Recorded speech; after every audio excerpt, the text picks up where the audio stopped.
Friends, मैं आपका mentor guide doctor Kumar. उम्मीद करता हूं कि आप लोग अच्छे होंगे। आज हम पढ़ने वाले हैं नर्वस सिस्टम के बारे में। ठीक है, नर्वस सिस्टम से, तंत्रिका तंत्र से बीपीएससी में पहले भी क्वेश्चन आ चुके हैं। ठीक है, हम इस जो पढ़ेंगे ये टॉपिक आज वीडियो में हम देखेंगे। पहले बेसिक कॉन्सेप्ट के बारे में पढ़ेंगे, ठीक है, और उसके बाद हम जो क्वेश्चन आया है उससे रिलेटेड एक्सप्लेनेशन को डिस्कस करेंगे, उससे रिलेटेड कॉन्सेप्ट को पढ़ेंगे। फिर उसके बाद लास्ट में हम पीवाईक्यू को डिस्कस करेंगे। देखिए, ये जो नर्वस सिस्टम या बाकी डाइजेस्टिव सिस्टम है, इन टॉपिक को पढ़ने का फायदा क्या होता है कि देखिए, जो बीपीएससी में जो टॉपिक पूछे जाते हैं वह दो प्रकृति के होते हैं। ठीक है, एक आपके हो गए स्थिर प्रकृति के जो स्टैटिक है, एक है अस्थिर जो डायनामिक है। तो डायनामिक में आपके आ गए करंट अफेयर्स, साइंस, टेक्नोलॉजी, और ये जो स्टैटिक पोर्शन है इसमें आपके आ गए हैं बायोफिजिक्स, केमिस्ट्री के जो टॉपिक हैं स्टैटिक हैं, बिहार स्पेशल हैं। ये जो स्टैटिक वाले हैं इसमें क्वेश्चन की प्रकृति नहीं बदलती है। ठीक है, यदि आप एक बार दो बार इसको पढ़ लेंगे तो उसमें आसानी से मार्क्स स्कोर कर सकते हैं। ठीक है, और ये जो हम लोग वीडियो बनाते हैं ये खास तौर पे इसलिए इंपॉर्टेंट हो जाता है यदि और आप स्पेशली जब आप साइंस बैकग्राउंड के नहीं हैं, क्योंकि जब हम वीडियो बनाते हैं उसमें आपको समझाते भी हैं, उसमें आपको पीवाईक्यू भी करवाते हैं, उसको डिस्कस करते हैं कॉन्सेप्ट को। तो ये सब आपको बहुत कम समय में मिल जाता है। ठीक है, एक जगह पे मिल जाता है। जितने में आप कोई टॉपिक का बुक सेलेक्शन करेंगे, उसको खोलेंगे, उसको समझने की कोशिश करेंगे, वो इससे ज्यादा टाइम लग जाएगा। ठीक है, इसीलिए या तो आपको मेरा या मेरे जैसे और भी लोग हैं जो भी वीडियो बनाते हैं जिनका आपको अच्छा लगे उनका आपको देखना चाहिए। ठीक है, और दूसरा है कि मैं जो स्पेशली जो रिसोर्सेज जो लाता हूँ वो डिफरेंट जगह से कलेक्ट करता हूँ। ठीक है, मैं इंटरनेट से भी बहुत सारा टॉपिक का जो रिसोर्सेज है उसको कलेक्ट करता हूँ और फिर उसको आपको एक्सप्लेन करता हूँ। ठीक है, तो इसलिए ये सारे वीडियो जो हैं आपको देखना चाहिए। ये सारे स्टैटिक टॉपिक है, इसको आप यदि एक बार समझ लेंगे, जो क्वेश्चन पीवाईक्यू है उसको डिस्कस कर लेंगे, ठीक है, उसके डिस्कशन को समझ लेंगे, तो आपको स्कोर करना ये 2-4 मार्क्स बहुत आसान हो जाएगा और इससे आपको कटअप पार करने में बहुत आसानी होगी। ठीक है, तो शुरू करते हैं आज का टॉपिक इस वीडियो में। ठीक है, नर्वस सिस्टम, तंत्रिका तंत्र। ठीक है, तो तंत्रिका तंत्र हम देखते हैं कि इसमें बेसिक जो है कि क्या कॉन्सेप्ट है। तो तंत्रिका तंत्र जो है नर्वस सिस्टम है, ये देखिए नर्वस सिस्टम जो है इसके जो पार्ट्स हैं ब्रेन हो गए, स्पाइनल कॉर्ड है, ठीक है, ये ब्रेन है, ठीक है, ये ब्रेन, ये स्पाइनल कॉर्ड, ठीक है, और नर्व सेल जो है ये यूनिट ऑफ नर्वस सिस्टम है। ये सारे तंत्रिका तंत्र के पार्ट्स हैं, उसको हम देखेंगे आगे। जो मेनली दो पार्ट में तंत्रिका तंत्र को बांटा गया। ठीक है, तंत्रिका तंत्र जो है नर्वस सिस्टम है इसको दो पार्ट में बांटा गया है, सीएनएस और पीएनएस, पेरिफेरल नर्वस सिस्टम और सेंट्रल नर्वस सिस्टम। ठीक है, ये जो सेंट्रल नर्वस सिस्टम है इसके जो पार्ट्स हैं वो है ब्रेन एंड स्पाइनल कॉर्ड, जो अभी आपको दिखाया ब्रेन एंड स्पाइनल कॉर्ड। ठीक है, वो सेंट्रल नर्वस सिस्टम के पार्ट है, ब्रेन और स्पाइनल कॉर्ड। ठीक है, और नर्व सेल है, यूनिट ऑफ नर्वस सिस्टम है ये। ठीक है, अब हम देखते हैं कि तंत्रिका तंत्र क्या है। क्या तंत्रिका तंत्र जो है कि क्या है तंत्रिका तंत्र, इसको समझते हैं, थोड़ा सा देखते हैं कॉन्सेप्ट क्या है। तो आपका तंत्रिका तंत्र आपके शरीर का कमांड सेंटर है, ये कंट्रोल या कमांड सेंटर है।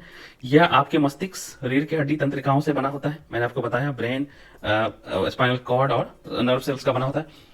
आपका तंत्रिका तंत्र आपके मस्तिष्क और आपके शरीर के अन्य सभी भागों के बीच संदेश या विद्युत संकेत को भेजकर काम करता है। ठीक है, ये विद्युत संकेत या संदेश को भेजकर काम करता है।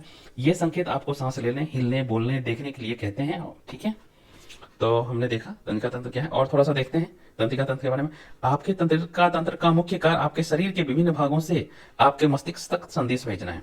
शरीर के विभिन्न भागों से ब्रेन तक संदेश भेजना है। ठीक है, जो डिफरेंट पार्ट जो है शरीर के, यहाँ सबसे संदेश यहाँ ब्रेन तक जाएगा। ठीक है, आपके मस्तिष्क से वापस आपके शरीर तक संदेश भेजना है, फिर वापस संदेश यहाँ से यहाँ तक भेजना है।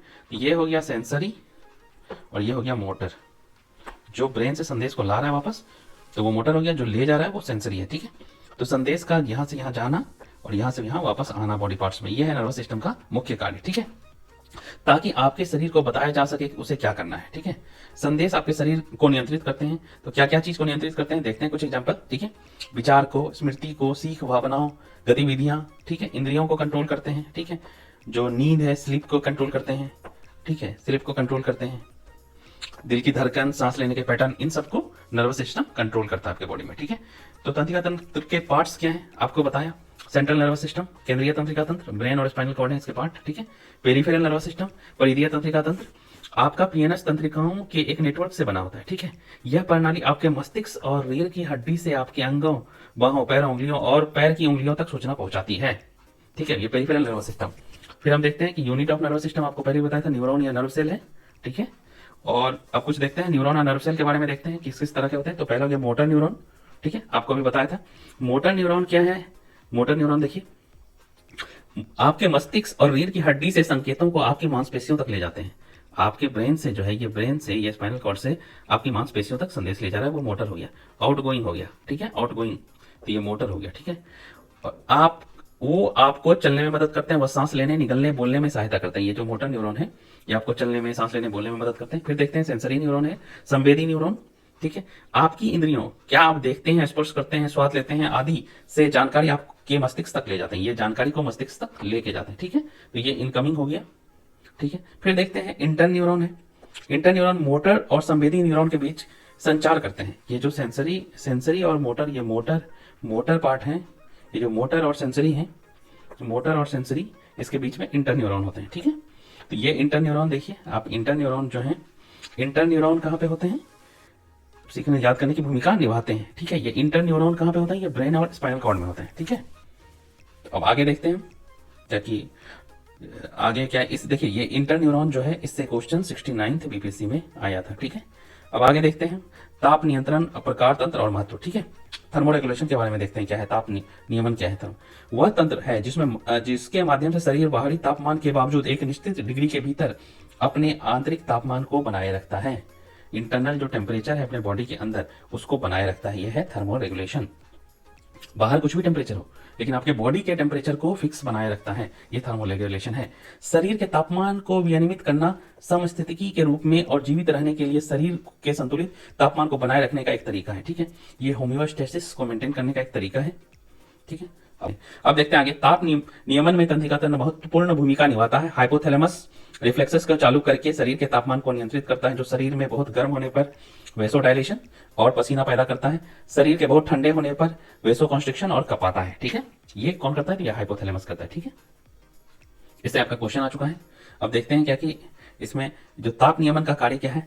आपके केंद्रीय तंत्रिका तंत्र में सेंसर आपके आंतरिक तापमान में परिवर्तन होने पर आपके हाइपोथैलेमस को सूचना प्रसारित करता है, सीएनएस इसको सूचना देता है। ठीक है, यह आपके पूरे शरीर में कई अंगों और प्रणालियों को संदेश भेजकर प्रतिक्रिया करता है। यह हाइपोथैलेमस उसके बाद प्रतिक्रिया करके कंट्रोल करता है। ठीक है, वेसोडाइलेशन कराता है, पसीना निकलता है, या फिर कपकपी आती है इससे।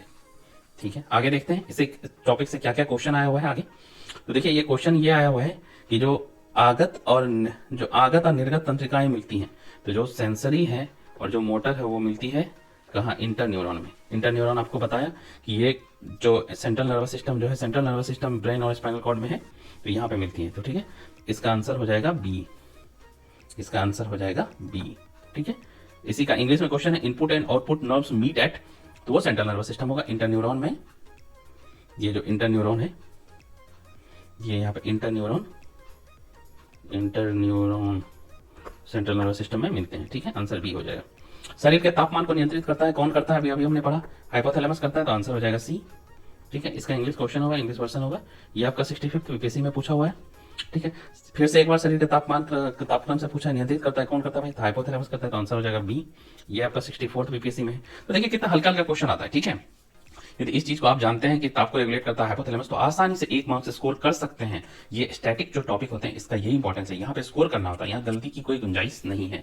फिर अगला क्वेश्चन देखते हैं, आया हुआ है कि ईईजी निम्न में से किसकी निगरानी के लिए उपयोग होता है। ये ई जो होता है निम्न में से किसकी निगरानी के लिए उपयोग होता है। ठीक है, ईईजी। ठीक है, ईईजी जो है, तो ईईजी का फुल फॉर्म है इलेक्ट्रोइंसेफेलोग्राम।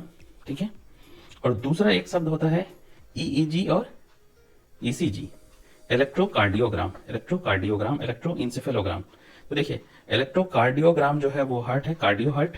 ठीक है, इलेक्ट्रोइंसेफेलोग्राम ब्रेन से रिलेटेड है, किससे रिलेटेड है, ब्रेन से। इसीलिए इसका आंसर जो हो जाएगा, ईईजी जो है इलेक्ट्रोइंसेफेलोग्राम किससे है, तो ये आपके मस्तिष्क। ठीक है, इसका आंसर हो जाएगा डी। ठीक है, तो यहाँ भी देखते हैं इलेक्ट्रोइंसेफेलोग्राम जो है, और एक दूसरा ईसीजी आपको बता ही दिया, इलेक्ट्रोकार्डियोग्राम हार्ट से रिलेटेड होता है। चलिए, thanks for watching the video. मैं आपका मेंटर डॉक्टर कुमार। वीडियो यदि अच्छा लगा हो तो लाइक शेयर सब्सक्राइब कर दीजिएगा। Okay bye, thank you.